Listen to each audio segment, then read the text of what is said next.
Funding for this Frontline special is provided by the Corporation for Public Broadcasting and by the financial support of viewers like you.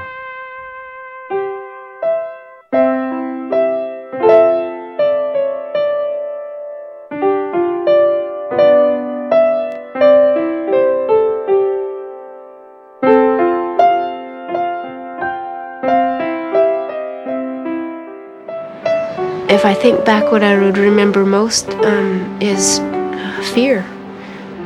I can't remember a time when I didn't feel afraid. She seemed very outgoing. She seemed, of all of the children, probably the best adjusted. I mean, she always just seemed like a normal, happy kid to me. And I just lie there curled up in a ball and cry and cry and cry. And I stay there for a while.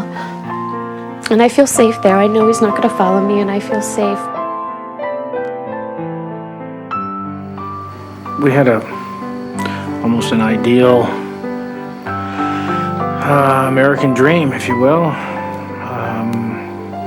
3 wonderful daughters, a beautiful wife. Our kids were very happy. I want someone to hear me so badly, but she told me that no one would believe me and that no one would ever love me again.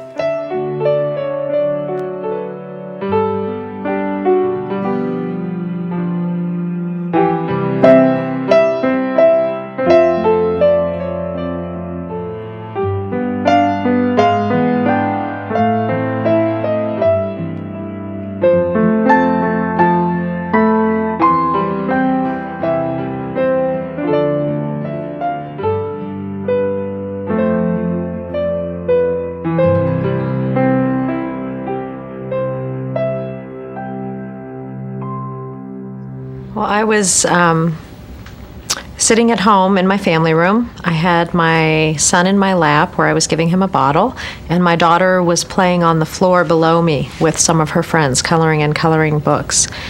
And my daughter asked me something, and when I looked down and met her eyes, somehow the light behind it or the shade of my daughter's eyes or something just triggered this feeling of terror in me. In California, Eileen Franklin says just one look from her 6-year-old daughter jarred a memory so terrible she repressed it for 20 years. All right, listen to this one. Meet Eileen Franklin. Eileen Franklin was the center of a very important landmark case. The murder she witnessed happened 20 years ago, and the murderer was her father. Reporters literally fell over each other. The story Eileen Franklin told in court in 1990 happened when she was a child. The way I remember it is that I was 8 years old, and I was in my father's Volkswagen van with him. And we drove around the corner from my house, and I saw Susan playing outside. And I got really excited, and I asked my dad if Susan could get in the van with us. And so we stopped, and Susan got in. And in the back of the van, there was a bed. And Susan and I were bouncing up and down on the bed, and my dad drove us out to an area that's wooded. And he pulled over to the side of the road, and Susan and I were playing on the bed, and he came back into the back, and I went up into the front, and when I looked back, he had Susan's arms pinned above her head, and he was on top of her, and he was moving back and forth on her, and then I curled up in a ball on the floor and made myself invisible, which is what I used to do as a kid. And afterwards, I remember my dad being out of the van, and that I looked down and I saw Susan sitting below me, and she was sitting on a rock with her knees up, and my father was approaching her with his arms above his head and a rock in his hands. And I believe that I screamed, because Susan looked up at me and then looked at my father, and she brought her hands up to her head, and I heard the rock come down twice on her. I didn't know that it was humanly possible for a person to have a memory come back after 20 years of something. The memories which Eileen claimed she had recalled were of her best friend, Susan Nason, who had disappeared from her home in Foster City, California in September 1969. 10 weeks later, her body was found in a ravine outside the town. Her death had been caused by blows to her head. The murderer was never apprehended. Eileen's repressed and now newly recovered memories created a media sensation. Why did she wait 20 years to report it? She had repressed it. So why is it that some people can remember beginning at an age when you do remember things, 7, 8, 9, and other people absolutely do not? In psychiatry, we call these things dissociation, which is to separate yourself from what's going on, to feel unreal. Dr. Lenore Terr, a psychiatrist and expert witness for the prosecution, explained on television what she presented to the jury. A theory of repressed memory that would be further popularized in a television movie about the case. Do you know what that would cost? This whole case depends on proving repressed memory. According to Dr. Terr, traumatic repression is substantiated by repeated violence in childhood. But in order to fit Dr. Terr's theory that repressed memories involved repeated violence in childhood, Eileen had to come up with other violent experiences that she had repressed. And then my father held me down on this table. She recalled repressed memories of sexual abuse by her father. At least she said so. In the movie, in therapy, in the trial, and she continues to say so today. I had to do a lot of work to acknowledge the memories as being real. And I've tried pushing them away, I've tried denying them, I've tried ignoring them, and they don't go away, they're still there. And I've gotten to the point that I realize there's no sense in denying them. Dr. Elizabeth Loftus, a memory expert who does not believe in the phenomenon of repressed and then recalled memories, testified for the defense. Eileen's memory, while richly detailed, contained no information that wasn't part of the public domain, widely publicized. So it was in the public domain that little Susie was hit on the head twice with a rock, and that her ring was crushed, and there was a mattress or a box spring found near her body, and those kinds of details, a matter of public knowledge. And other facts in Eileen's story, uncheckable. Dr. David Spiegel, who believes in the concept of repressed and recovered memories, also testified for the defense. What I told the court was that I thought it was possible that she could have, witnessed it and then dissociated or repressed the memory. But that several things made me concerned about the credibility of her recollection. The first is that dissociated memories are out of sight, but they're not out of mind. So even if you can't consciously remember it, there should be some evidence, if you had this memory, of its influence. And yet there was very little that changed in her behavior subsequent to the loss of her friend, in her relationship with her father. She took long trips with him. She rode in the same van in which the girl was initially attacked, according to her subsequent recollection. Secondly, we know that she lied subsequently. She initially said that this recollection came to her in a flash when she was hypnotized by a therapist. She then had a talk with her mother, who had become an attorney, and changed her story. She then said, well, I was looking in my daughter's eyes, and my daughter was the same age as little Susan, and then memory came to me. So either she was lying then or she's lying now about what happened, but it always worries you about a witness when you can document that they were falsifying information. I was really scared. I didn't know anything about repressed memories. I knew less than nothing about it. And when I told my brother what I had remembered, he looked shocked and he backed away from me. And I panicked and I said, well, what if I told you that I got the memories back as a result of hypnosis? And then he completely accepted it. And he said, oh, well, then that makes sense, and that hypnosis is like peeling away layers of an onion. And so he then accepted that it had happened. But in truth, I hadn't been hypnotized, but I didn't know how to explain where these memories came from. So yeah, I told him I lied to my brother, and what I was trying to do was find a way to deal with the truth. Whatever the truth was, based on Eileen's memories alone, with no corroborating evidence, the jury found George Franklin guilty of the murder of Susan Nason. He was sentenced to life in prison. The verdict shocked experts in the field of memory research. Dr. James McGaugh is the director of the Center for the Neurobiology of Learning and Memory at the University of California. Through experiments, we have shown that in general, there is a direct relationship between the degree of emotionality of an experience and the strength of the memory at a later time. Strongly emotional experiences lead to strong memories at a later time. The post-traumatic stress syndrome shows that very strong experiences, traumatic experiences, leave very, very strong memories.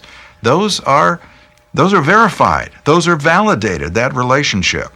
Now what we're missing for the verification or the validation is evidence to support the claim that a traumatic experience occurs, but it's unavailable, and then later on it is recovered. And I don't know of any evidence from that. Trust me, will not do it. Dr. Laura Brown, a psychologist and clinician in Seattle, Washington, claims that traumatic memories buried and then retrieved are hardly unusual and should be taken seriously. I think that when you have observed someone, when someone has sat across from you and they're remembering these things, it changes your understanding of this thing of memory and the recovery of trauma memory. Why do you think that that's why you were married to a guy who never did anything to her? Lots of people remember things that no one can corroborate.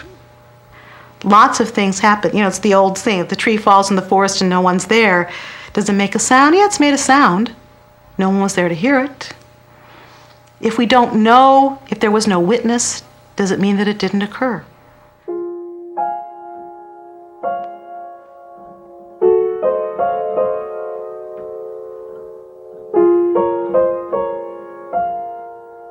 In the debate about memory, the central mystery is, what does our mind do with traumatic experiences that happened a long time ago?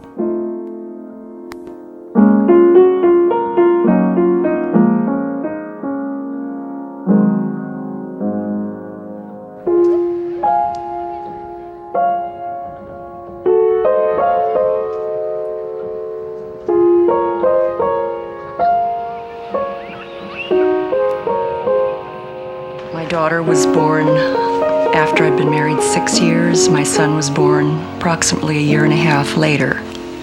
We were living in Hawaii at the time.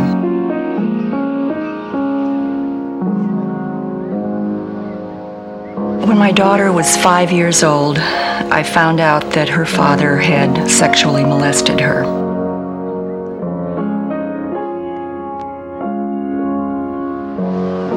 Some friends were staying in a hotel at Waikiki. They invited us down to the beach to spend a Sunday afternoon with them. When it came time to leave, we all went up to our friend's hotel room. We all changed and got ready to leave. I was the first one ready, and my son was ready to leave, so I said, I'll go down and bring the car around to the front. By this time, our friends were down, but my husband and my daughter were not yet down. So we waited, and we waited quite a while, several minutes, 10, maybe 15 minutes. And eventually they came down. Got in the car, we drove off to the airport, dropped the friends off, went home. And it bothered me, it nagged at me that they had been so late. I was a little annoyed at my husband for taking so much time and risking missing our friend's plane. The next day it was still nagging at me, and I asked my daughter, what were you and Daddy doing up in that room so long? And she said, I was putting my mouth where Daddy goes wee-wee. My first reaction was I was horrified. I was stunned. I believed her. I knew that she wasn't making this up. But I was afraid that if I let her see how upset I was, that she would think she had done something wrong, that she would feel guilty somehow. So I didn't pursue this. I just changed the subject and didn't talk to her about it. I didn't question her any further. That evening, she confronted her husband. He admitted what he'd done and asked for psychiatric help.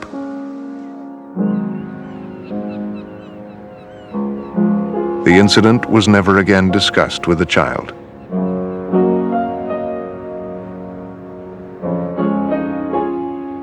I believed at the time if this horrible incident could just fade out of her memory and go away, that it wouldn't hurt her.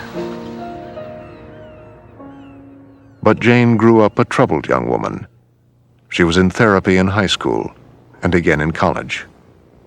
In 2 years of therapy in high school, my therapist worked with me on giving me confidence.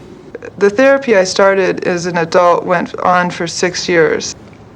Now, this therapist did ask me if anything ever happened with our family, but she never said anything specific about were you sexually abused by a family member. She tried every which way to try and break this wall of not remembering. I had no recollection at all of being abused. I knew that she didn't remember. And I became convinced that she needed to know this, but before I told her, I consulted the therapist that she had seen in her teens. I made an appointment with him, and I told him the whole story. I said, "Does she need to know this?" And he said, "Yes, she does." And he gave me advice on how to tell her. She said she wanted to fly down and tell me something in person. I was worried she had cancer or something. And she assured me it wasn't a health issue. And she flew down and told me, and it just all fit together. I immediately could remember what she was telling me. It was just a wave of memories. Were you shocked? No, it was the kind of thing where you have such a strong hunch that something's going on, that as soon as you hear what it is, you say, of course, yeah. And it all fit. Everything fit when she told me. Do you think that you would have remembered if your mother didn't tell you? I think I was real close. I think it would have taken another year or two to remember.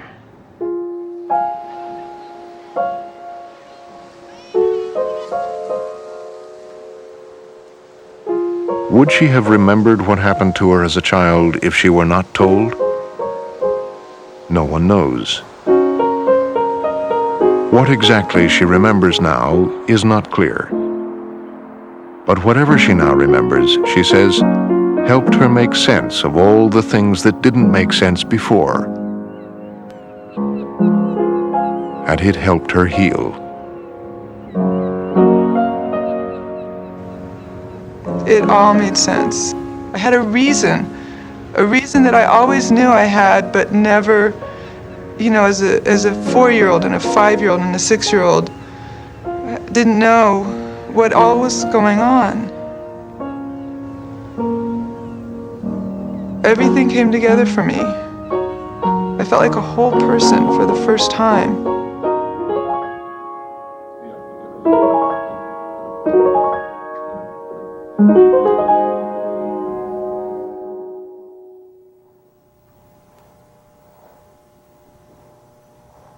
There are many young women, troubled and depressed, who are looking for answers to their unhappiness. I was a mess. I couldn't work. I had depression so badly that I was in bed most of the day. I would go into rages, at the drop of the hat, drop of a pin. I would just go into a rage. My emotions were very extreme. And so I just assumed that it must have been something very severe that happened to me to make me hurt so much. I began to have these horrible panic attacks that just seemed to come out of the blue. I felt the desperation that I'd always felt, only magnified about 1,000 times. And I was in therapy. I think I've been in therapy on and off almost most of my life. But I was seeing, the school counselors, and they were helping, but it wasn't really addressing the issue. And finally, everything fell apart. My depression was so deep, and the bulimia and everything, all those factors, I didn't date, those kind of factors put together. And we talked about family dynamics and how I didn't get along with my family, how I felt I never was good enough. And they said there had to be something more, that wasn't enough to cause the kind of problems that I had. I had had an eating disorder from about 8th grade on, and I had been dealing with the depression and the bulimia. And then about my freshman year in college that summer, I went to my mom and I told her that, I'm bulimic and I need to get some type of treatment.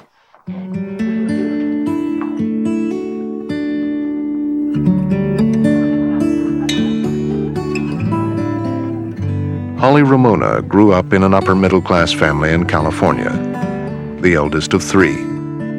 Her father, Gary, was a vineyard executive. Her mother was a housewife. With her 2 sisters, she had what seemed a privileged childhood: private lessons, trips, and exotic vacations.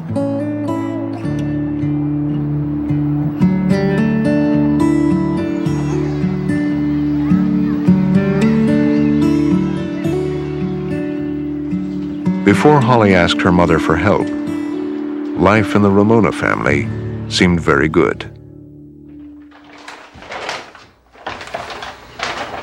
If you would have asked me that question 10 years ago, I would have said everything was perfect. We were the perfect family. I loved my husband. At that time, I thought he was a good father. When Holly asked her mother for help, Stevie Ramona went to search for a therapist. She found a social worker by the name of March Isabella. I went down to interview March Isabella and asked her what causes bulimia. And she told me many, many causes. And one of them was that 70 to 80% of sometimes eating disorders, there's molestation involved. When Stephanie interviewed me, she kept asking me, well, why would my daughter have bulimia? And I said, well, there are many reasons, but I would need to see Holly. And she said, well, there must be some reason. And so I kind of gave her a profile. I said they're often caretakers and people pleasers. They're not in touch with their own feelings. It's not unusual that they're a parentified child. There's a high incidence of sexual abuse. In fact, I've read as high as 70 to 80%. In my own practice, I've seen 60 to 70%. So I called March Isabella and I started therapy with her. And about 4 months into therapy, after I returned from being home for about a month, I started having flashbacks or memories of abuse that had occurred. And slowly I started disclosing them to my therapist. When the memory came, I analyzed probably the first 3 memories, looking to see what they meant, because they weren't real extreme. It was my father was touching my leg, or as a little girl, he was touching my leg all the way up to my thigh. And I felt frozen. I felt numb. I didn't like him doing that. It was a very strong reaction to something that could have been, Dad's just rubbing her legs are sore, or Dad's just tickling her.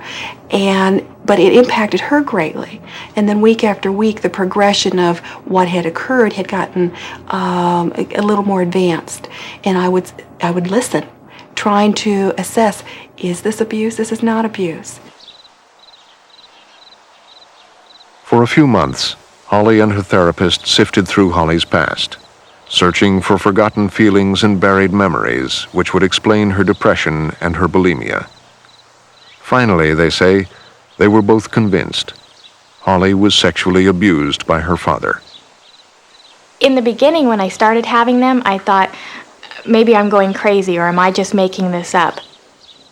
And then it progressed to the point where I went into the inpatient treatment, and I went under a sodium amytal procedure. And then the day after that, I confronted my father with the abuse.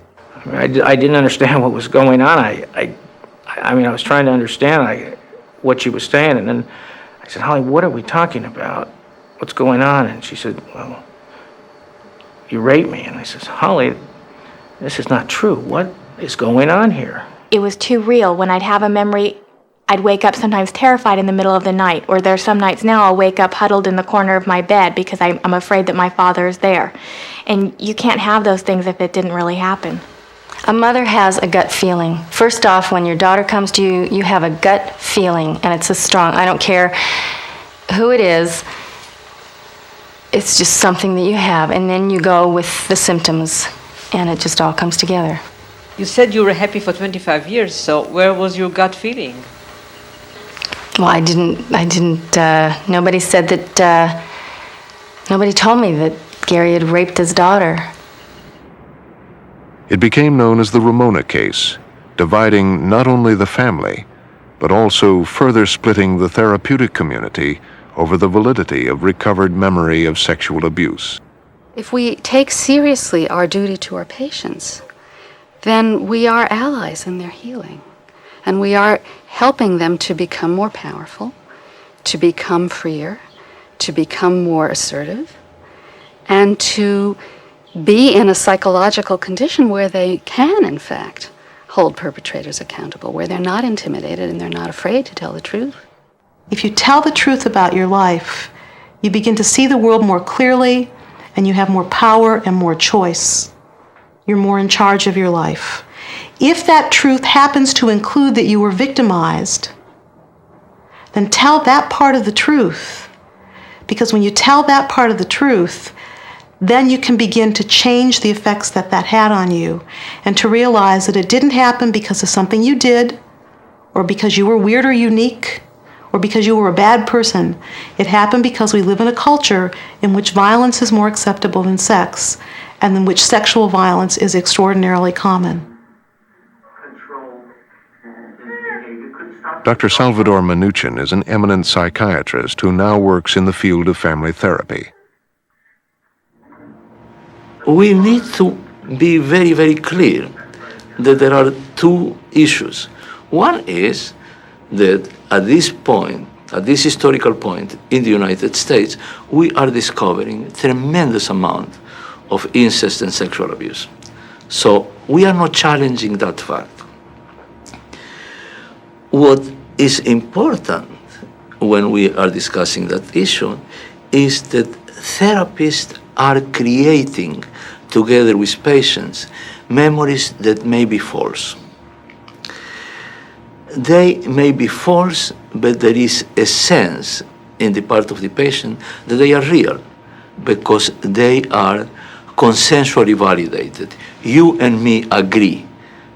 And there is this sense that if I defend myself against this past, then life will change.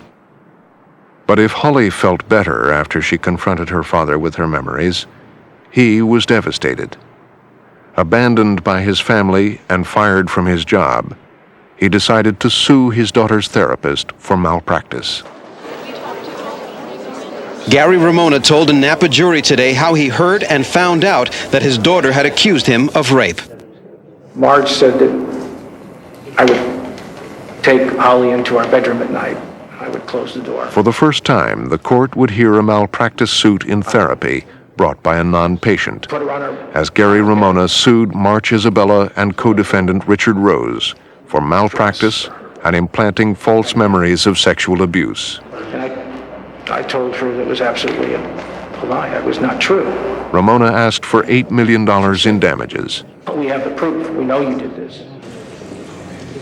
How does memory work? Can memories be lost and then retrieved? It was very painful having those memories. I didn't want to have them. It made Were me Holly's feel memories gross authentic, and disgusting. or were they implanted by her therapists? There were 44 witnesses and experts in a trial that lasted 8 weeks. Dr. Elizabeth Loftus testified for the plaintiff. If there's no corroboration, you can't just know about the past by how someone remembers it, because false memories, when they're a product of suggestion, can be as detailed, they can be as vivid, they can be as confidently expressed, and there's no way for even the most sophisticated therapist, clairvoyant, anyone to tell the difference between a memory that is real and a memory that is a product of suggestion, unless you've got some corroboration. She felt like someone was in the room and she was unsafe with that person. March Isabella defended her therapeutic methods. A memory of her father in her doorway. And my note is she was probably molested and remembering the abuse. I listened for the first 3 weeks, probably through about the first 3 or 4 memories, analyzing them, coming to a conclusion of, was she abused, or is this just some figment of her imagination? Is this a distorted memory process? Is this a very, very sick girl? And as she gave me more and more of what she was remembering and her reactions to what she was remembering, then I did come to a point where, yes, I believed that this had really occurred. The jury deliberated for 16 hours. Then came the verdict. Gary Romano was awarded $500,000 in damages. It is a mother's worst nightmare. He shouldn't have received a penny for raping his own daughter. And nobody gets it, and I hope someday you learn. 10 people can't tell me something that I know happened didn't happen. They weren't there and they didn't go through it. So he probably feels pretty good right now. I lost my family. And I've been accused of something that's absolutely not true. I lost my career. I haven't seen my children in 4 years. What did I win? Tell me what I won. I was able to prove that the malpractice and negligence that was done to our family and our daughter, I was able to prove that they implanted and reinforced false memories. That was proven in court, clearly. But, that was court. Life goes on. The verdict was seen as an enormous blow to the victims of repressed memories and their therapists. Now that the jury has told the world that, maybe Holly's memories weren't true, that we can't really believe them, now other victims of sexual abuse are really questioning whether anybody will believe them. If you don't want that to happen, if you don't want survivors to speak out, if you don't want them to tell the truth, if you don't want them to take you to court, then it's very advantageous not only to attack the credibility of survivors, but to attack anyone who helps them.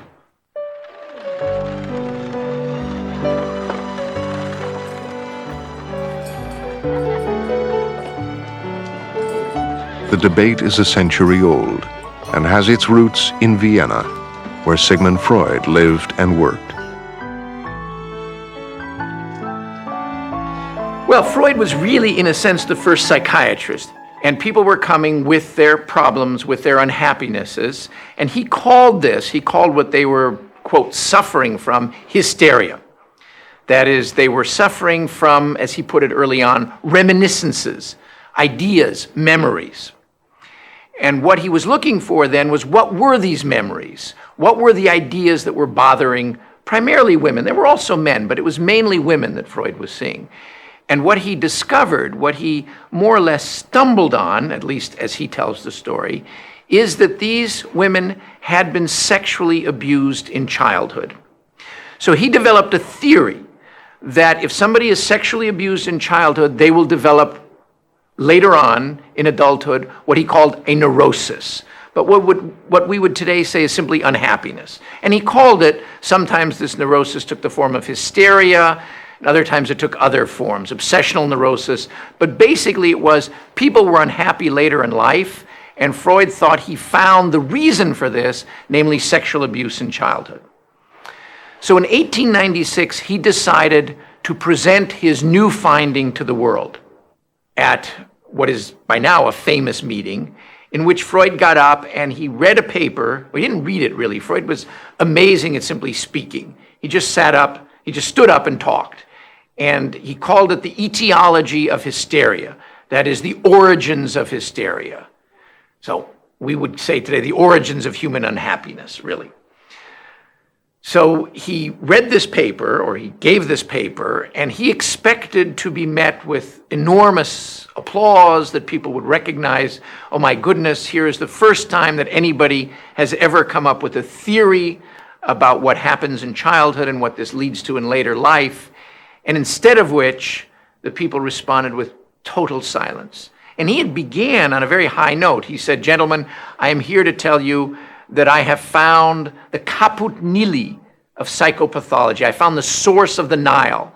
I have taken this river to its bed, to where it really begins. It all begins in early childhood. It all begins with sexual abuse. And there was stony silence. Freud was isolated. He had a new revolutionary theory for mankind which he called the seduction theory, which no one wanted to touch. He clung to the seduction theory, publicly at least, for a few years, then decided that his colleagues were right and that he had been wrong. His patients were not suffering from repressed memories of incest, but from repressed wishes for incest which came out as false memories, and which he, unwittingly, might have encouraged. Clerk's office in the morning to pick up the It took opinion. another 75 years before the women's movement challenged his decision. Sally Goldfarb is a law professor and an expert on women's rights and family law. When Sigmund Freud first put forward his view that a large number of women had been sexually abused by their fathers, he came in for a dreadful amount of criticism and very hostile reaction, and he then revised his view and decided that the women were making up their claims of child sex abuse, which went down much more easily with members of Viennese society because, frankly, it's a lot easier to think that women are hysterical and making things up than to recognize that men who are seemingly well-adjusted and successful members of the community might be perpetrating the most horrific and heinous acts against their own children. Many people who would come to therapy claiming that they had been sexually abused were treated not as though it were reality, but again, as though it were a fantasy or a wish on the part of the child. And that essentially caused a lot of disbelief, if not major disbelief, in incest from that time until probably the mid-1970s, late 1970s, when we had what's been called the age of rediscovery of incest. One of the real criticisms of earlier generations of therapists was that they had not taken women seriously. Women would tell horrendous stories of things that happened to them and their families, to their doctors, to their psychiatrists, and they were put on Milltown, I think it was in the 50s, tranquilized. They were not taken seriously. So the next generation of daughters who, in a sense, were, I think, expressing the outrage, the unexpressed outrage of their mother's generation, as well as their own, demanded to be heard. We have an incest survivors movement that has gone public. The taboo about talking about incest has largely broken down. Many survivors, including a lot of celebrities, have come forward and said this happened to them. And that is deeply upsetting to people who don't want to recognize that in our society there are a lot of sexual abusers, including people who we might think are very successful. 100 years later, we're back where we started. Freud started in 1896. It's just about 1996. We're back at the same place with one major difference. Freud was a lone, unique voice in the wilderness, crying out for a very brief period. Terrible things happen to women. They happen because of men, and we've got to think about it. We've got to stop it. We've got to do something about it. He was the only one. He was silenced. He lost up his courage. He went away and began psychoanalysis, which I think has been a misfortune for the world. Today, 100 years later, we have women who are saying, we will not be silenced about this.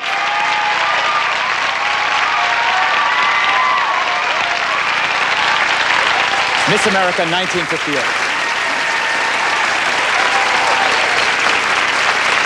Well, one of the questions we're asking today is how can a person forget something so awful as abuse? I was an incest victim from age 5 to age 18.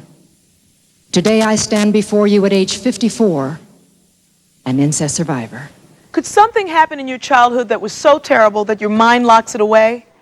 This woman says she was abused by a relative, but her mind blocked it out. You know, when you remember, or at least when I remembered something like this, even though I had no prior knowledge, I knew immediately that this had happened. And I trailed after my father because I immediately repressed all of his molestation and abuse, and my mother was off in her own world. So I was in the But just as in Freud's time, many therapists question the stories of repressed memories of sexual abuse. I am not saying that there is no sexual abuse. I am not saying that there are no incest. I am saying that the therapy that says there is some place in the brain, a memory, that the memory is intact, and that if we move out the repression, the memory will appear, that is incorrect. There is no scientific evidence for this kind of thinking. I personally have never met anyone who lied about being an incest victim or being an abuser of substances. No one would choose that way to go. So if you're saying to me, what do you think, what do you feel, do you believe her? The answer is, darn right I do.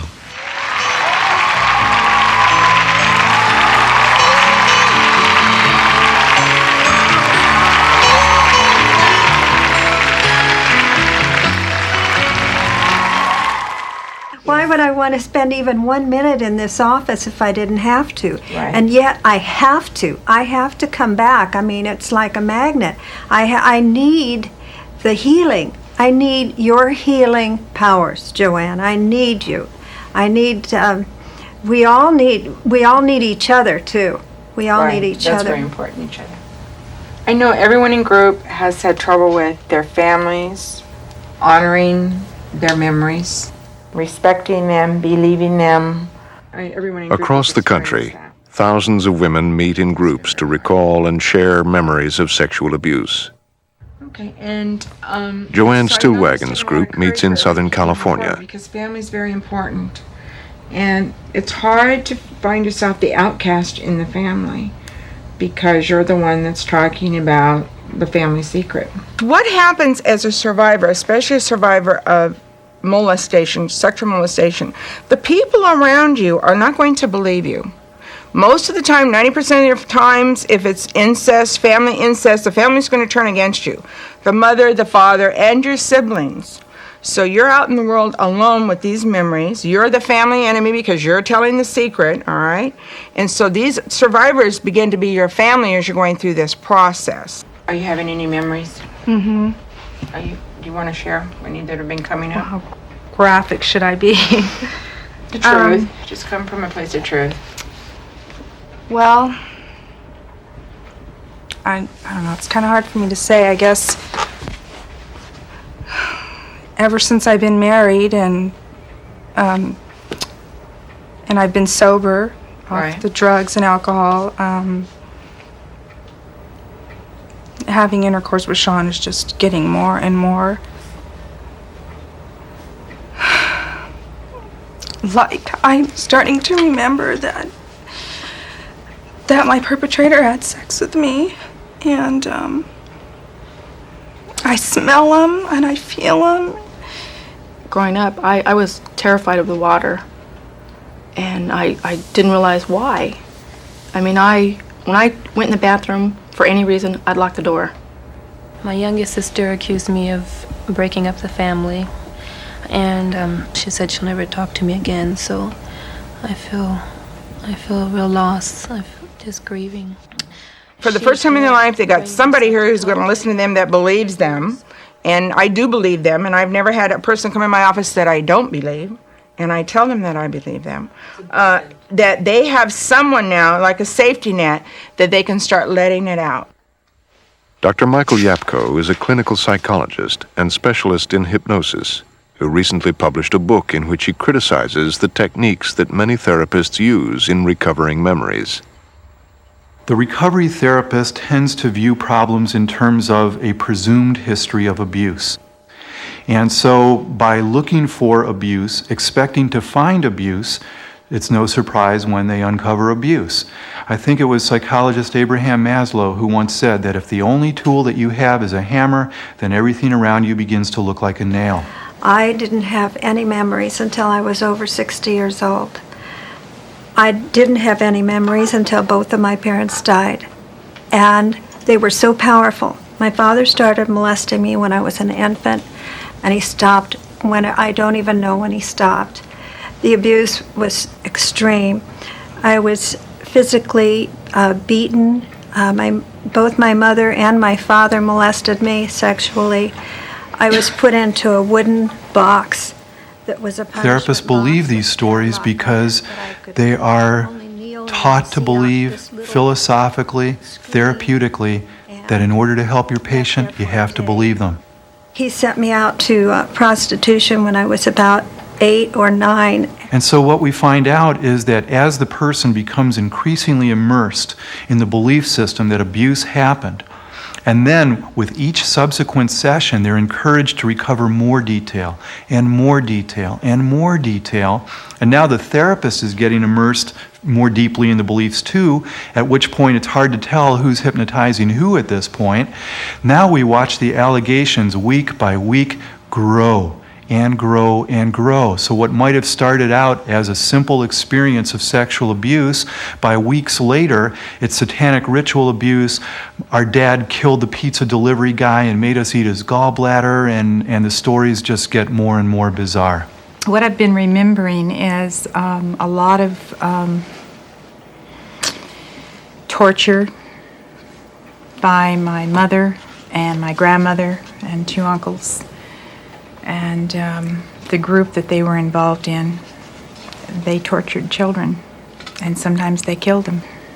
But I can remember a Halloween, a child came to my door and transposed on his face with the face of a little boy that I seen murdered. And it was such 3 a years shock ago, that I Joanne herself suddenly remembered that she too had been sexually abused as a child. I have 2 granddaughters, and when my second little granddaughter was born, she was very, very blonde, and she had a little curvy body. And she was 18 months old, and when she started walking and talking, I began to have flashbacks of severe sexual abuse. And my abuse was ritual abuse, and as I began to remember this, as the memories came, I myself had almost a nervous breakdown. I began to have flashbacks of horrendous ritual abuse, torture, sexual abuse. Hundreds of these stories have been told and published in the last few years by self-proclaimed abuse survivors and people who interviewed them. The most famous of these books is The Courage to Heal, co-written by Ellen Bass. In the vast majority of the situation, someone who says that he or she was sexually abused was indeed sexually abused, and in a very small percentage of situations, that wasn't true. It's very hard for all of us to face that it happens. It's very hard to face not only that children have been subjected to this, but it's even hard to face that people are capable of doing this to others. And anyone who has been a part of that is likely to have suffered some kind of traumatic amnesia in the process, because when you're talking about a situation that has an extremely high level of terror and physical pain combined, the whole process, what we're learning now and what the memory research is showing and what we document, the whole process of laying down the memories is not only emotionally different but physiologically different. Look, all theories are possible. That's what scientific data gathering is all about, so that you can get some facts about life, and you can match those facts up against theoretical claims, and then we'll find out what the truth is. Now, it may turn out that when all of those facts come in, that all of the claims that memories are made, lost, and recovered, maybe those will turn out to be valid. I'm saying something that's very simple. We do not know them to be valid at the present time. Theories don't make them true. Asking me to trust you doesn't make them true. Evidence is what we need in order to be able to draw conclusions about the validity of various hypotheses or theories. If scientists were with me doing this work, I don't think they would be able to doubt it. They would see it in front of them, and it's very real when you see it and you hear it and you feel it. Well, as you know, I mean, I pushed men away in my adult life a lot, and I put them through a lot to get close to me. Sarah Lee Blum is a therapist in Seattle who uses regression techniques with her clients. And I'm just real hypervigilant about that. The kinds of clients that come to me are usually people who were abused, traumatized as children, and the decisions that they made because of the trauma have led them to have great difficulties in their adult lives. I want to overpower. I want to overpower men. I want to be stronger, and I want to make them not like me. They often don't know that they were traumatized at all. They only know that in their adult life, they're pretty miserable, and that their life isn't working the way that they would like it to. And it's not until they're in therapy for a while that usually the trauma becomes known. The shower thing keeps coming up. We were in the shower together, and I don't remember what happened. I just remember the terror of seeing his naked body, and you know how I am How old are you? Well, I was under 5. I was under 5. You're in the bathtub, and the water's on. Feel your little body. She has had a variety of different types of abuse memories, and in the course of accessing her abuse memories, some of them she determined were sexual abuse. And her first response is to want to run from it. I don't want to be there. Yeah, I see that. You don't want to be there. You want to go, huh? What stops you? He won't let me go. What do you mean he won't let you go? How is he stopping you? Breathe, Kim. How's he stopping you? He's holding my shoulder. He's holding your shoulder. Okay. Okay. Now bring the fullness of you. Bring the grown-up you. The fullness of your womanhood. Bring her in there with you. Call her in. I don't have to stay in here. No, you don't have to stay in there. You don't have to stay in there. I don't have to stay in here. No! Go away!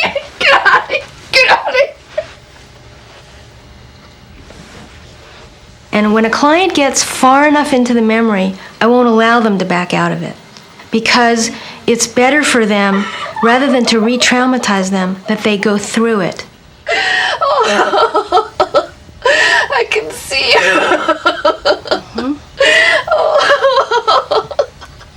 Yeah, and you can feel me too. Yeah. When the memory comes up, it's like a flashback. And so they're in the actual experience of being abused.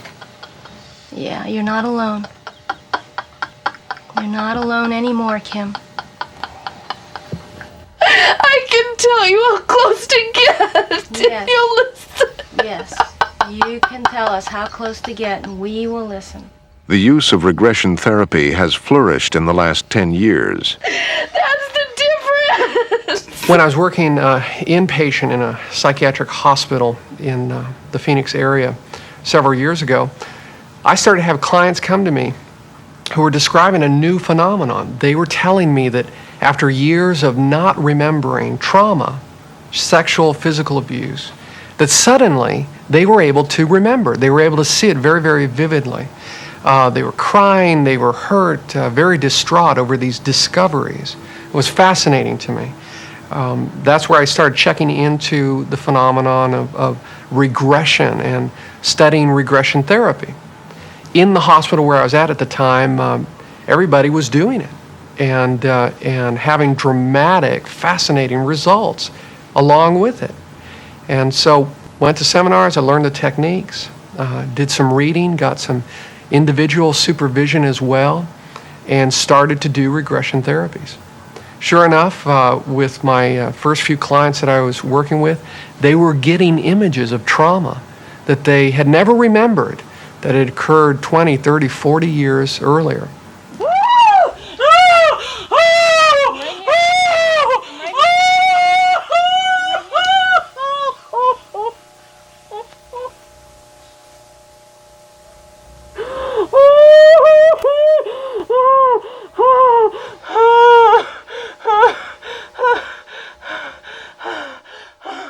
When they access a memory, they are doing it out of what's coming up from within them. And the body doesn't lie, nor does the psyche lie. When they have emotion, deep feeling, and they're hurt or they're terrified, I don't think that people make that up. You deserve to be loved, Mary. You're here to be loved, not hurt. Yeah. You're here to be loved. They were intelligent, articulate women who would come in the door, and by the next day I'd come back on the unit and they're balled up in a corner crying and speaking with a little 5-year-old's voice about how horrible everything is, and it was shocking. It was shocking to me to see this kind of deterioration in these inpatient people. And all the therapists around me were telling me, this is wonderful. This means that they've finally broken through to the memories, and this is a part of the healing process for them. Go all the way down into your 3-year-old. All the way down into him. 3-year-old Roger, with all those feelings and all those needs. Being right there with your mom. And this time, not stuck. This time you have a voice. And this time you have strength. This time you can express yourself the way you need to and the way you want to.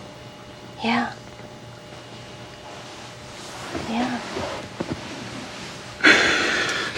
Get over here. I want you right here in front of me. I want you over here, right now. I want you right here in front of me, right this minute.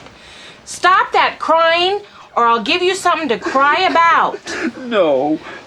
Get over here and sit down and shut up. Get over here and sit down and shut up. Get over here, sit down and shut up. Get over here. I want you over here right now. I want you here. I see people every day, many people every day, who are accessing what I tend to call submerged memories rather than repressed memories, but they're accessing them not necessarily because of choice, but because they're in great pain in their lives and they're wanting to heal. No! You're not listening. I want you to shut up. I wasn't seeing my clients get better. And in fact, what I was seeing was they were getting worse.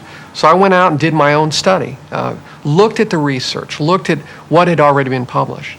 Frankly, regression wasn't there. All these things that I've been told in the different kinds of training seminars, they weren't proving true in my own studies. So what I did was I turned around to the clients that I had done regression work with. I contacted them. I gave them what articles I could find on the subject and let them know I have some very serious concerns about these things that you've seen while we've been doing hypnosis. That you yourself have been doing. Oh yeah, that I was doing with them. And I let them know I have very good reason to believe that your images are not necessarily real. And as you drift, with every breath you take, feel yourself getting younger and younger, all the way back down to that time a long time ago when your life was just beginning. People, as I said, they're here to heal. And in their process, they can go as far back as their own psyche will allow them, their own consciousness will allow them to go. And as you drift, memories go back as far back as we can imagine. Not everybody can access them way far back, but some do. Some people can access birth memories.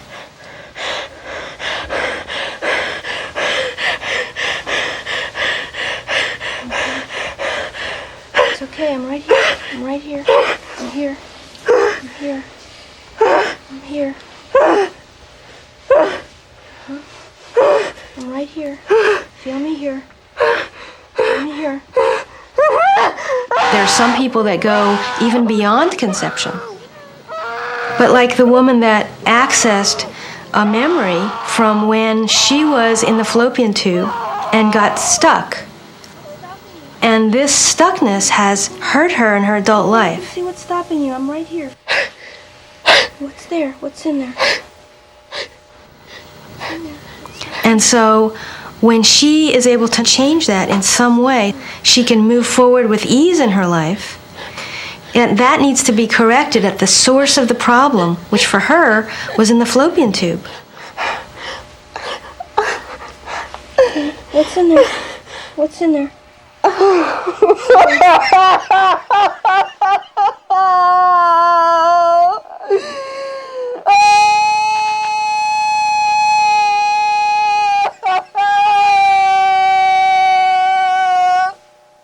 In many ways, psychology has become the religion of this century. 100 years ago, if you had questions about the meaning of your life, an inability to have satisfaction, whatever it was, you could go to the village priest and you could talk to them and find comfort. If you had guilt over something that you'd done, you could go to confession and receive relief, a granting of forgiveness. Well, in today's world, in many, many ways, the psychologist, the therapist has replaced the village priest. So if I'm a person who lacks meaning in life, or I feel badly, or whatever it is, I can go seek out the therapist to find meaning in life, to find the answers that they're desperately seeking. Let's just start by letting the energy flow between us. I'm going to ask you to imagine that you were taking the energy in through your left hand. If therapy has replaced religion, it also splintered into many sects. Establish a sense of energy balance and tranquility between us. Steve Thayer was an electrical engineer at Bell Laboratories in New Jersey before he turned to healing through what he believes is the recovery of cellular memories.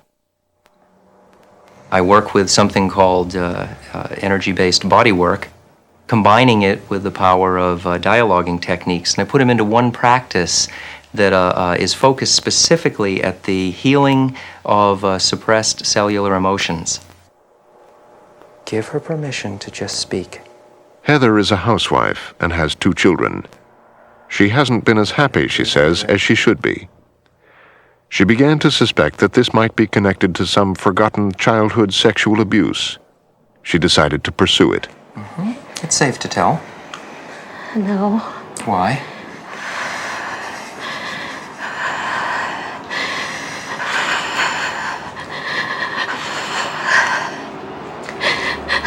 Because of all the things that he said. That no one would love me, that no one would believe me. I feel like he's still around. Somehow he'll know and he'll hurt me. Amazing attribute that the shoulders have is they store all the memory and all the trauma around the idea of should. Let's start to bring forward any emotions, any memories around the word should.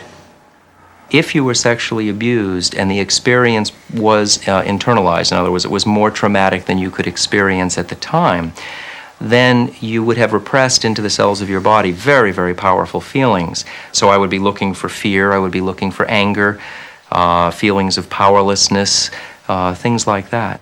Okay, let's remind that little inner child of yours that he was wrong. Heather is going to 3 different therapists, trying to uncover memories. I felt that it was important for my own healing to fill in some of the blanks around the memories that I had. I felt like I needed a more complete picture before I could really work on the healing.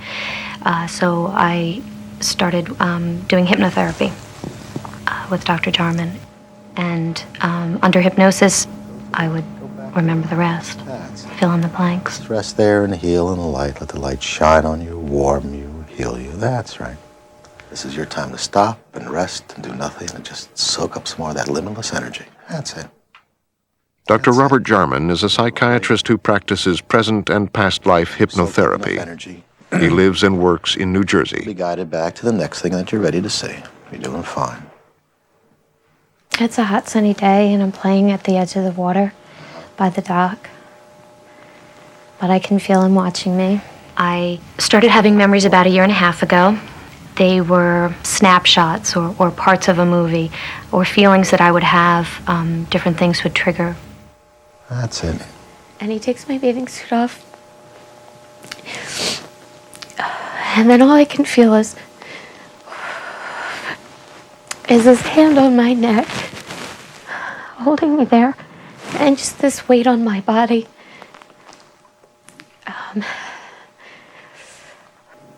Was the sexual abuse validated?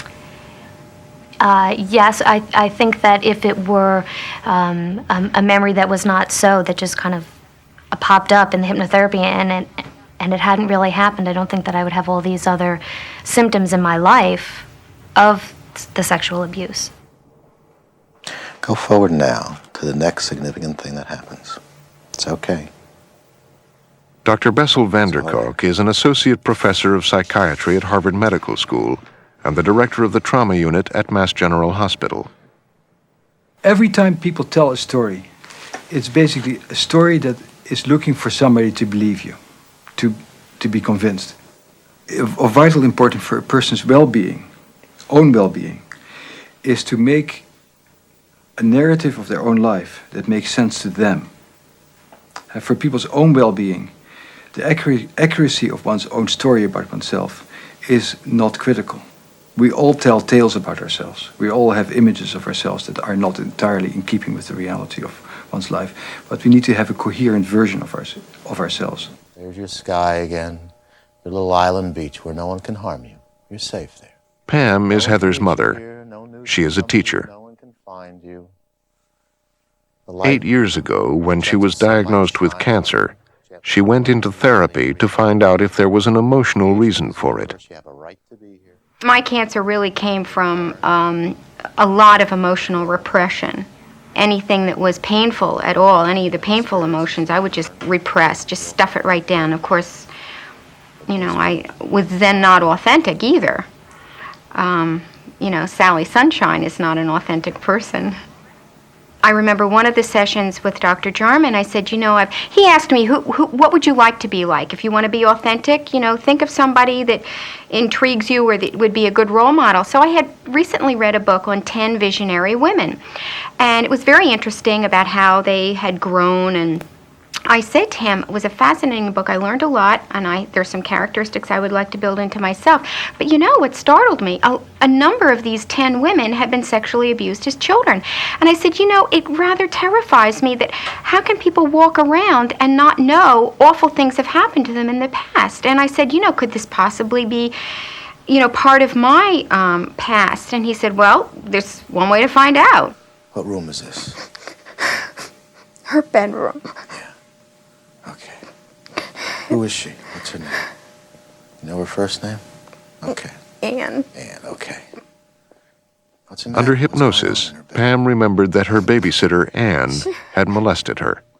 She asked me to play games. Really? Has she done that before? Yes. Yeah. How old are you? About how old are you? 5. Why are you so upset? Because I know what she's gonna do, and I'm powerless. I can't scream. It's okay. She's touching me. Yeah. And she wants me to touch her. I don't like it.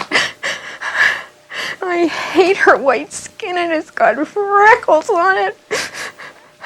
Yeah. And it's moist. It's cold. It's kind of dampy cold. And it's something gooey. I don't know. This is awful. It's all right. We're just watching an old movie. Take a rest now. Go to the light. Go back to the light. This person is here to heal, not to pull up old skeletons out of the closet or create them. I never let a person stop with that. When we open this closet and all kinds of horror things come out, you know, I say, well, good, all right, we found where the problem is. Now we go to the next step, which is to heal the problem. Now, I want you to imagine you're going backwards in time. You're inside your mother's womb, protected from the outside world.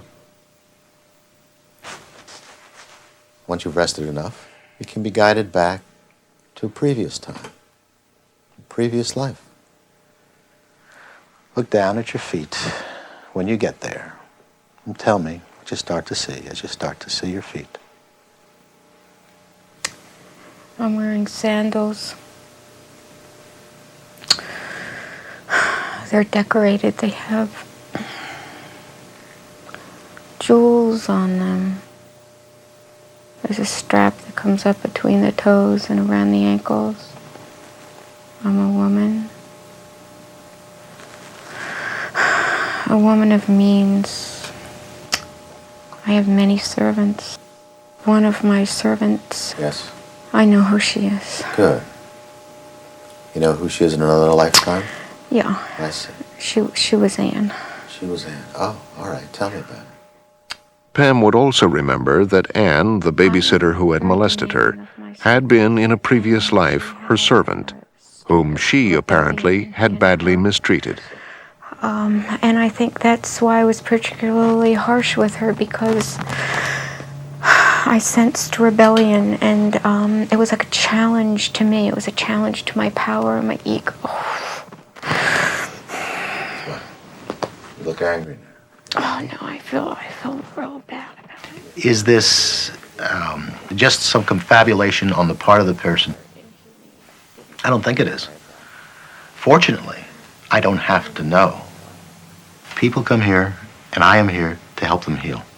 And if they see that in a past life they abused that person that in this life have passed them, and I, in working with them, pick up that this is the resolution for them, and now they don't need to go off and sue their father or whatever else. Great. You have your peacefulness. You have your resolution. The debt's paid. Now you can put it to rest.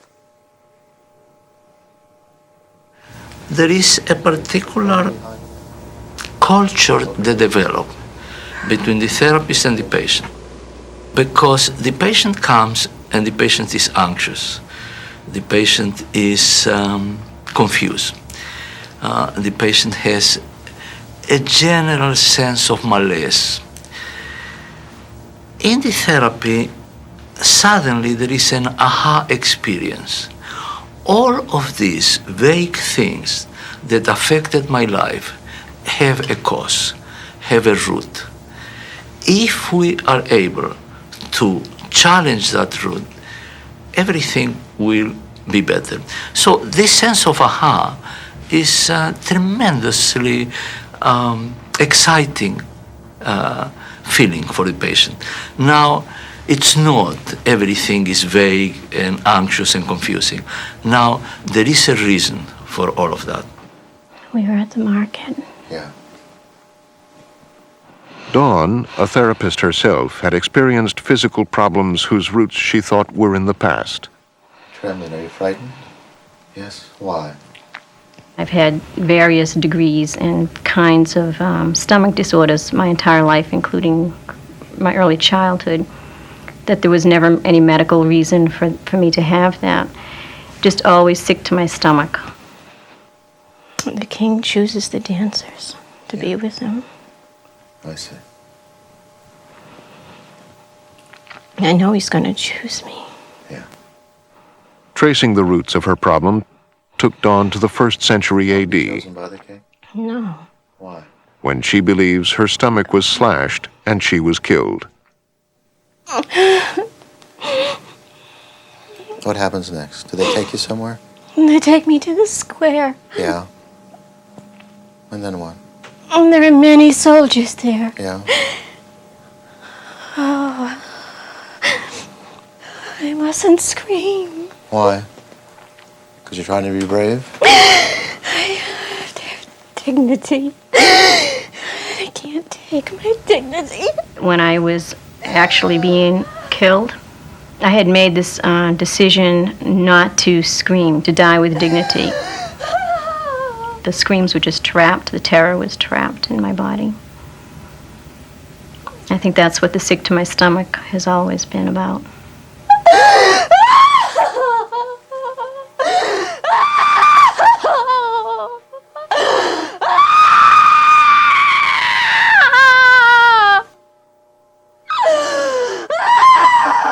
That's it. Get it out and be finished with it.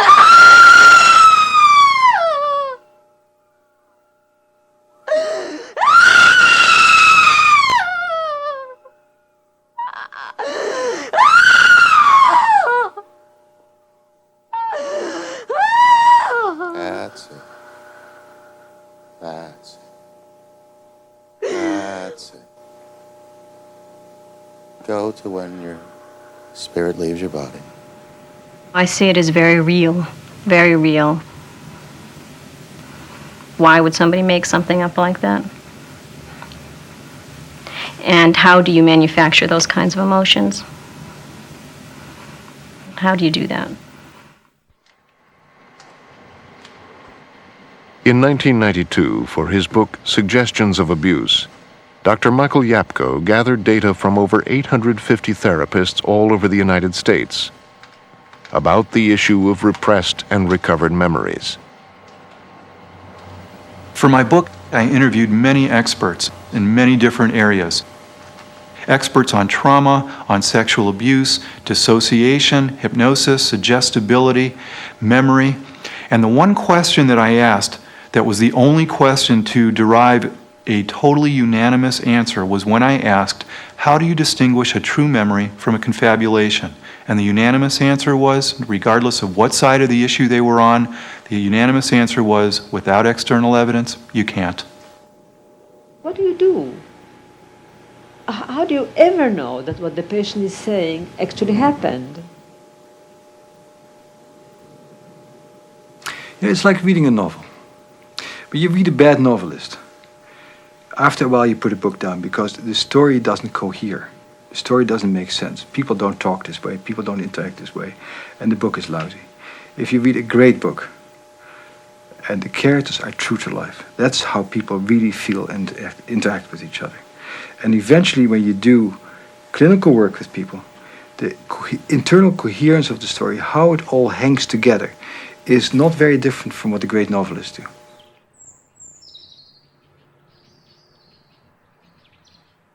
If a novel were about a young woman who grew up in a satanic cult, who was tortured and raped and abused in her basement, how would it read? And what would we make of it?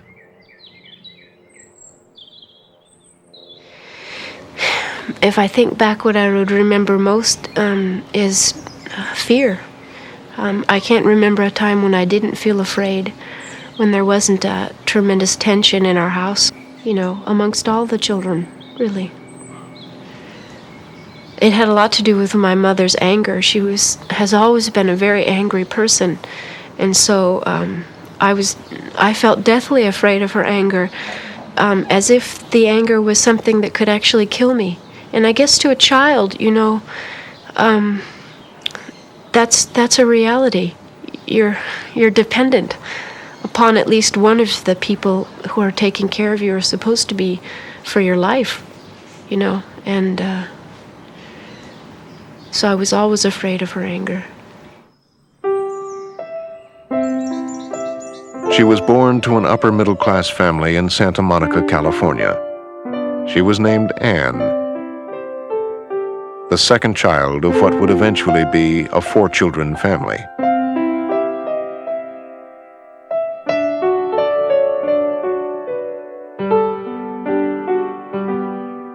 Her mother was a housewife.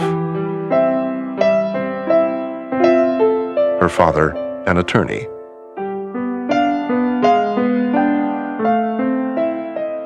It was a traditional family. Every Christmas was celebrated. No birthday was ever forgotten. And there were always the gifts. But Anne remembers only anger and a yearning for her mother. She, with my youngest sister, showed some signs of being very loving. Even with my middle sister, I used to watch her hold them, and I would feel literally as if my heart was going to burst. I wanted to be in their place.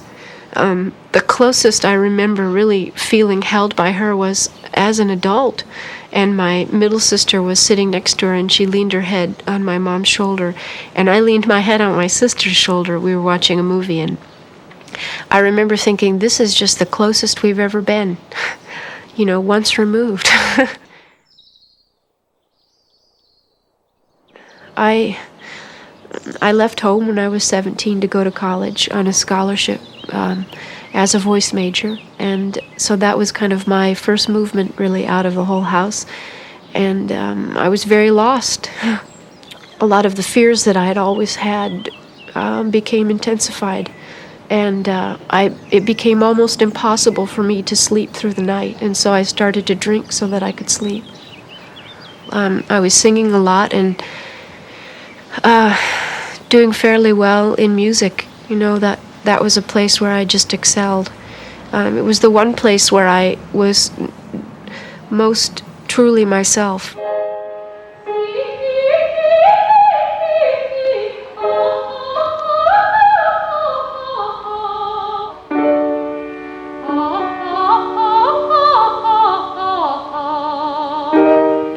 My singing was the clearest voice that I had for my pain.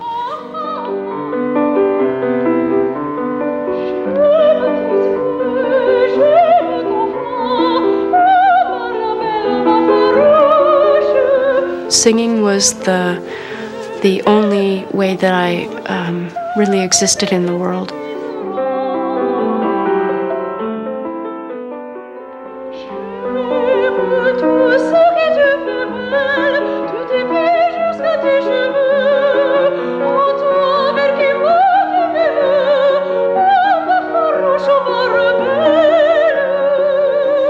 It was my senior recital. You know, it's a requirement for graduation as a music major, and my family attended.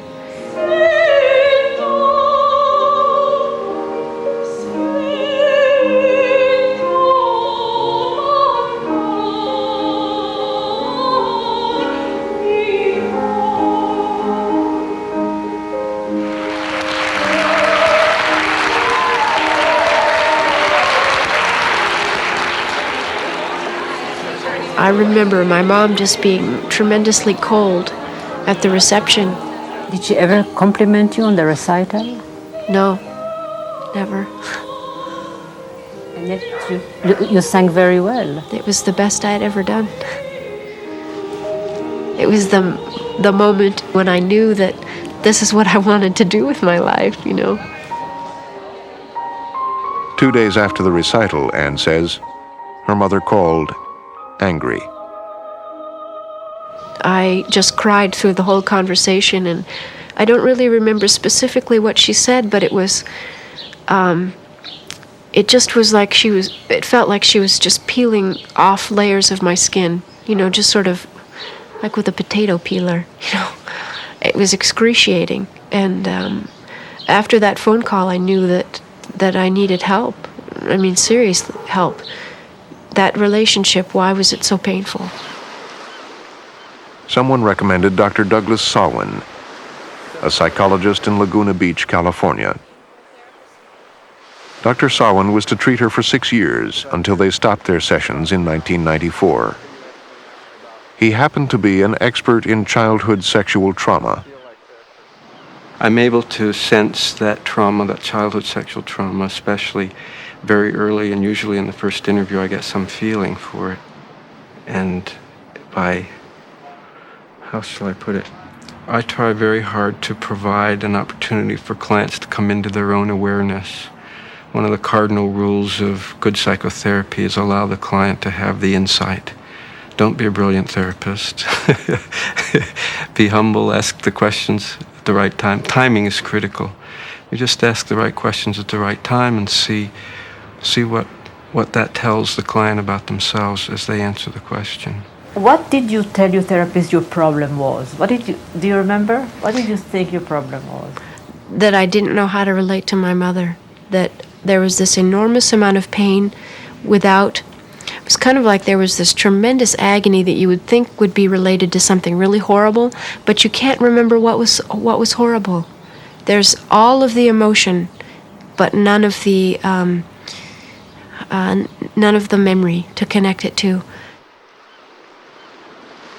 2 months into the therapy, Anne went to a party where she says she was raped by an older man.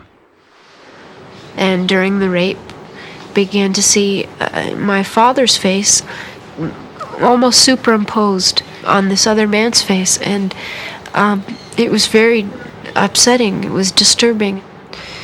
That really, though, was the beginning of the memories. Dr. Samhain, who says he is a sexual abuse survivor himself, encouraged her to remember more. I think you have to go back. I believe that you have to go back, re-experience that emotional trauma, feel it in your body, acknowledge it, and give it expression, most particularly with someone who hears the pain and is able to be there and nurture and love and care for. I was questioning, and I began to look back over the course of my life and the interactions with my father. Why did I associate so much shame around any kind of physical contact with him? I didn't like him to hug me. I didn't like him to kiss me. I was terribly confused.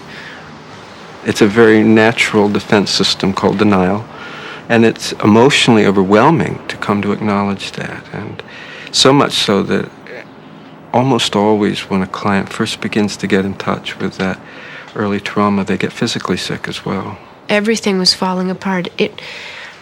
Part of what is so difficult is that I wasn't just dealing with the memories themselves or owning what had happened to me, but I was the world that I had lived in, which was one of denial, was falling apart.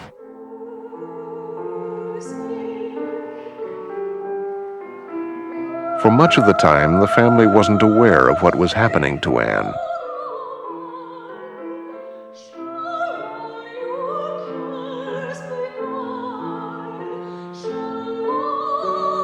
Even Carrie, the closest to her in age, didn't know.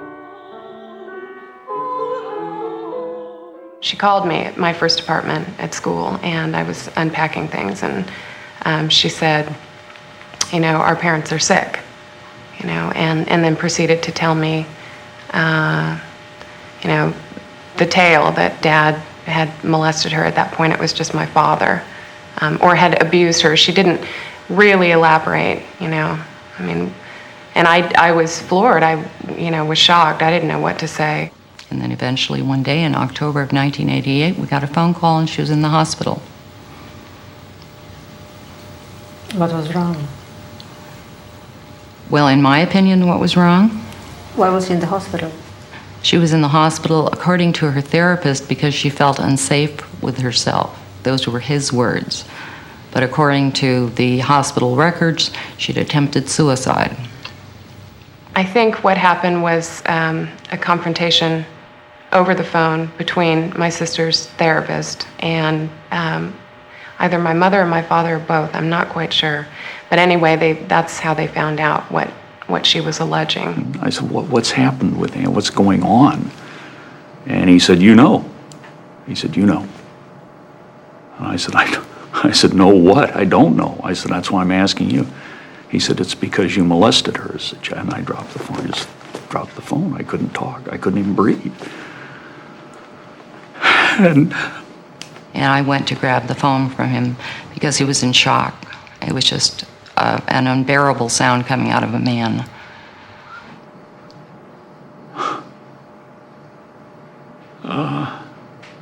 That's the only thing I could think to do was to drive to a place called Anderson Valley and buy some apples.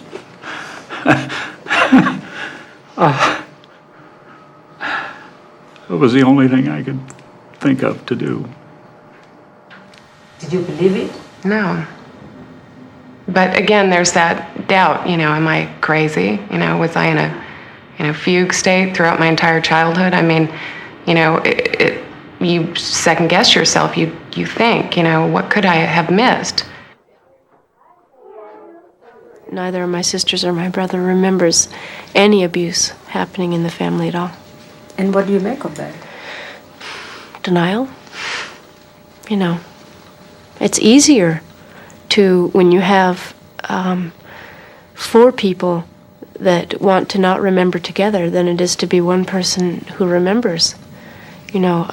Perhaps they just haven't reached the same place, but it literally came down to whether or not I would choose to stay in their denial or whether I wanted to stay alive.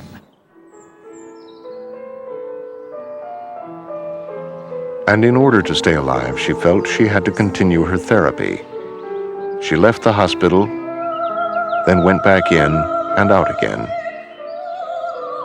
She had a few friends. She didn't sing. She concentrated on her memories. I think it was about a year into therapy that the memories started to slowly change, and there were images that weren't consistent with the memories from before, and different people in the memories, and then suddenly it was just there. It's a little bit like you have a stage and the curtain is drawn, and for some reason you can't open the curtain, and then one day it's open and you see everything that's going on, and those are the memories. It just started, winding and winding and winding, and all of a sudden, it wasn't just my father, it was my sister, and then all of a sudden, satanic cult, and, all these just absolutely crazy notions. And believe me, if I had a doubt in the beginning, when I first spoke to her, when she first told me, by the time, this craziness had come out, it was like, what is going on here, What was going on? In the different camps, therapists have their own explanations. My take on that is that we don't know. That we know that for the survivor, this is very real. For her, this is a reality, or for him, this is a reality. That this is their experience of it. As a therapist, I might want to look at, is it important that a person see it this way? But most of the time, people don't want this identity. The last thing they want to be is sexually abused in their childhood, because that's not a positive identity for people to take on. But what I can say is that we know about documented examples in families where only one child is sexually abused, where one child gets picked out, and where the rest of the family is kept completely ignorant. For Dr. Minuchin, the answer is not to be found in reality, but in therapy. The therapy has nothing to do with reality. The therapy has to do with helping the victim to clarify its target. The victim now has a target, and the target is a target that gives the victim a sense of validation of self. That is the goal of therapy. But is it therapeutic? Is it good, or is it just good for the moment? The patient and the therapist feel good. Both of them feel good. That it creates havoc with the rest of the social context of the people, that is destructive to the rest of the family. It's not in the zoom lens. You see, it is a very narrow frame. And in that frame, these people live. The patient and the therapist live in this narrow frame. If you make a wide angle, and you take the family, and you take the suffering, and the potential healing of the family for the event, then you have a different story. Anne was diagnosed as suffering from multiple personality disorder. That meant that her psyche had fractured itself into different personalities in order to protect itself from the abuse. I think there are 27 different personalities, different people. They all have their own opinions, their feelings, their ideas, their thoughts. It can be very crowded. She changed her name to Kate. She cut and burned herself. My therapist would be out of town. That was a particularly vulnerable time. I would crash and burn, literally cut and burn. Somebody in me would. I'd be hospitalized for a few days. I'd come out fine. Hospitals are like institutional mothers for me.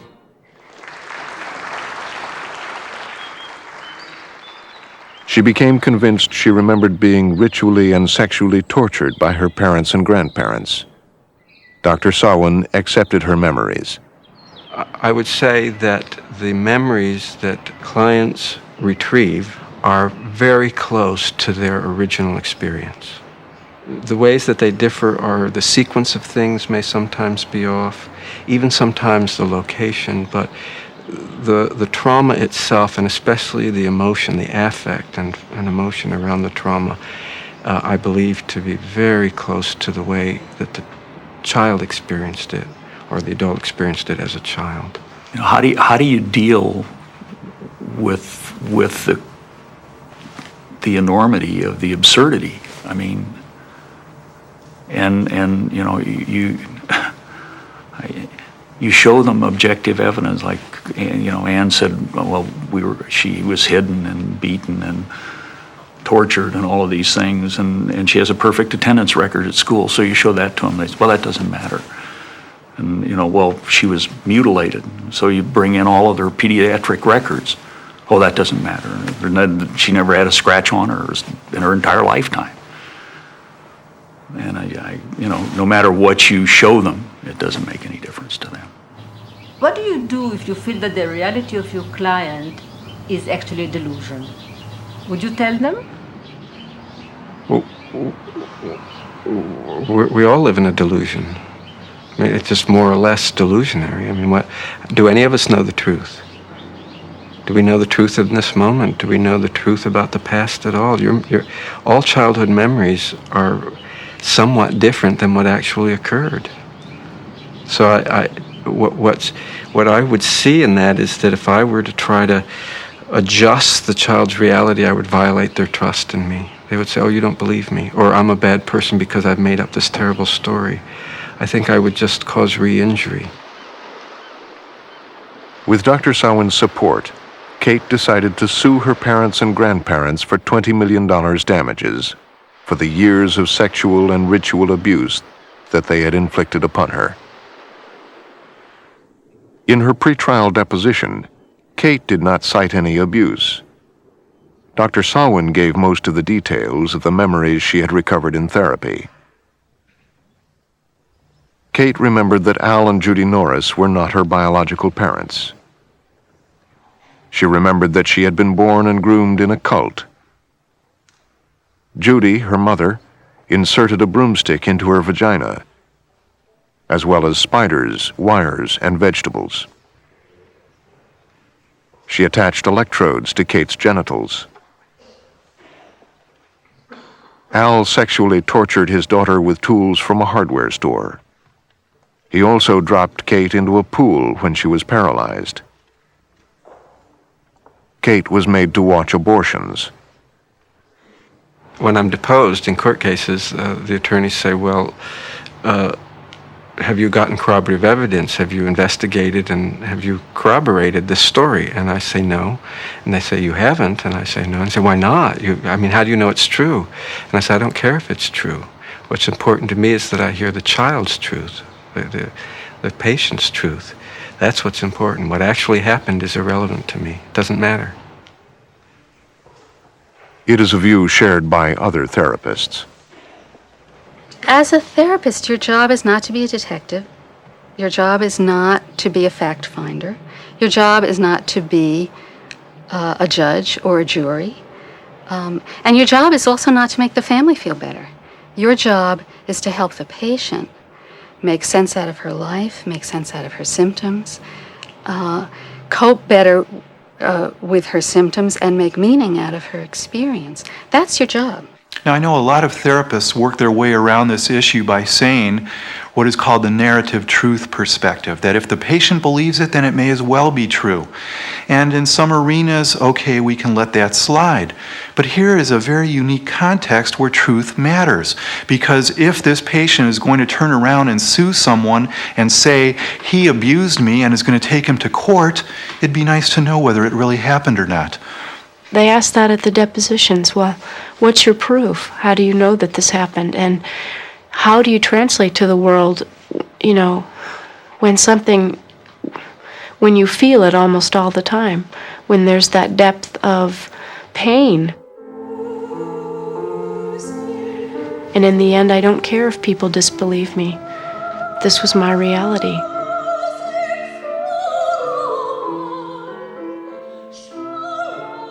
Al and Judy Norris were trying to understand their own version of reality. I was, working quite a bit and starting a career, and so I was away from home a lot. And when Ann was about almost 2 years old, John was 3 and Ann was 2. Yeah, we separated for about 18 months.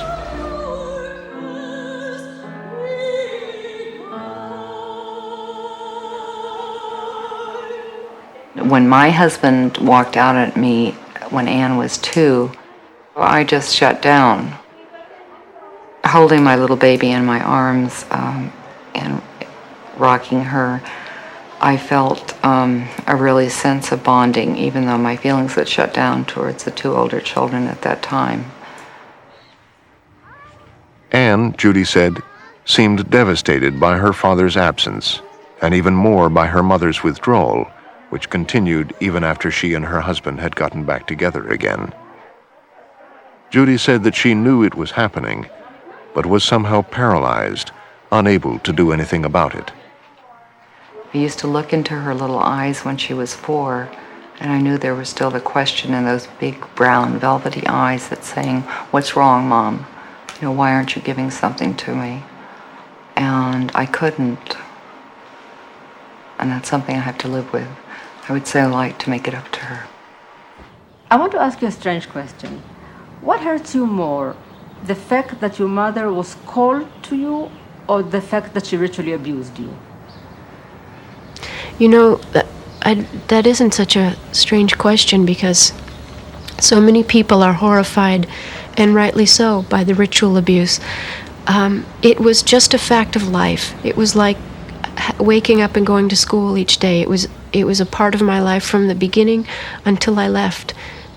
What continues to be, I think, the root of every pain that I feel, every bit of desperation in my life, is the lack of mother. That, it's kind of like you can live without a lot of things, but to live without that initial bond, to live without that initial unconditional anything, even if it hadn't come from her, if there had just been one person, I think it would make a tremendous difference.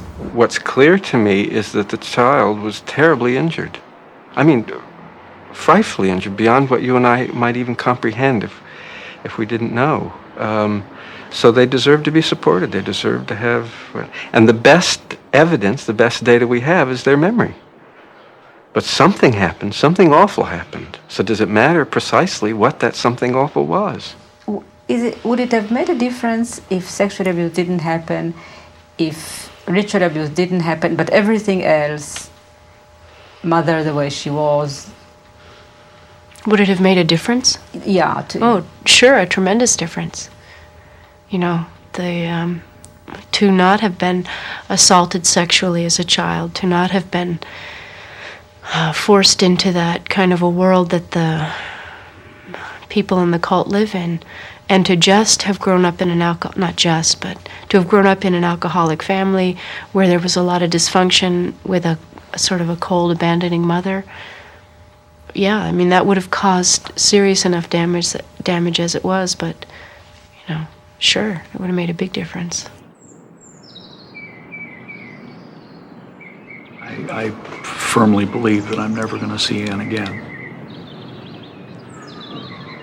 And I guess there's some anger inside of me when I see what happened to everybody in the family. On some level, I say, Ann, that's not fair. But I do love her very much. But it just crushed both of them, just swept their marriage away, what was left of it. And as individuals, it was heartbreaking to see what they went through.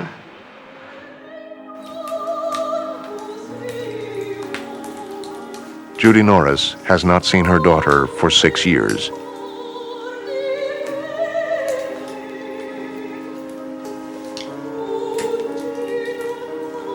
I don't have any desire to be reconciled with either one of my parents.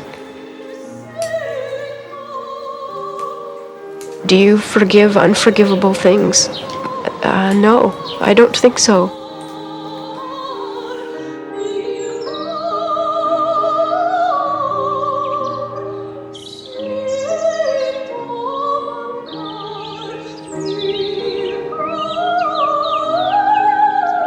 What am I a survivor of? Childhood.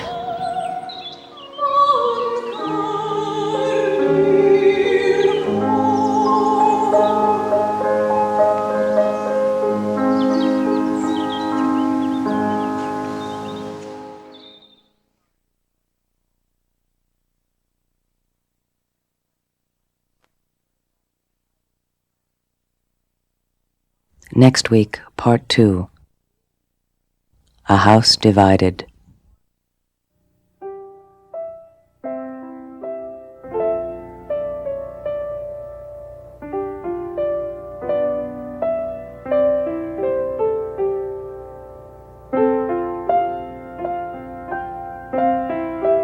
I haven't seen my parents in 3.5 years. I detached from them after some memories of abuse came up.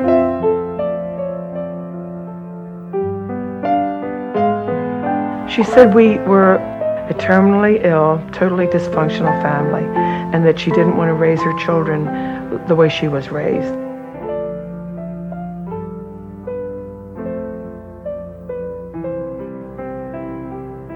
It was like a little girl inside of me started crying out, "Daddy, why'd you do this to me? Daddy, stop it. Daddy, get away from me." And it was like I was reliving it right then. Tore us apart. It literally ripped our hearts out. It would have been easier if she died. It's hard because I believe my clients, and I go from the premise that this is their experience. I don't care what these therapists say. They're doing these things to you, and the first thing they say, you're in denial. Well, what are you going to do if you're innocent? Aren't you going to say? Someone who has abused a child is way more likely to absolutely deny it and deny it convincingly than they are to acknowledge it. Next time on Frontline, Part 2 of Divided Memories.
Funding for this Frontline special is provided by the Corporation for Public Broadcasting and by the financial support of viewers like you.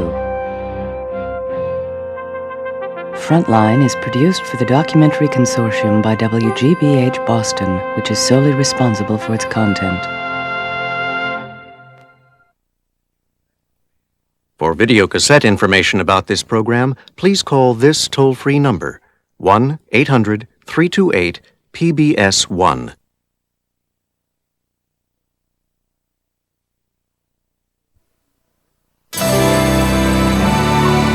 This is PBS.